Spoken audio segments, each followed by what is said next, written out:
বদ অভ্যাস, যেটার কারণে মানুষ এক মুহূর্ত আনন্দ পাওয়ার জন্য সারা জীবন কষ্ট সইতে দ্বিধাবোধ করে না। সম্পর্ক রক্তের বাঁধনে নয়, অনুভূতির বাঁধনে তৈরি হয়। যেখানে অনুভূতির বাঁধন থাকে সেখানে পরেও আপন হয়, আর যেখানে অনুভূতির বাঁধন থাকে না সেখানে আপনও পর হয়ে যায়। নিজের শরীরকে প্রয়োজনের চেয়ে বেশি সাজিও না, কারণ সে তো মাটির সাথে মিশে যাবে।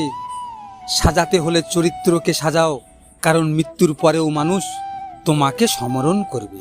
নিজের স্বার্থের জন্য অন্যর সাজানো স্বপ্নগুলো ভেঙে দিও না, কারণ স্বার্থ মিটে গেলে হয়তো তুমি চলে যাবে, কিন্তু সে তার স্বপ্নগুলো আর সাজাতে পারবে না। ভুল রাস্তায় চলে গেলে গাড়ি নষ্ট হয়, আর ভুল মানুষের মায়ায় পড়ে গেলে জীবন নষ্ট হয়। আপনাকে ঠকিয়ে যারা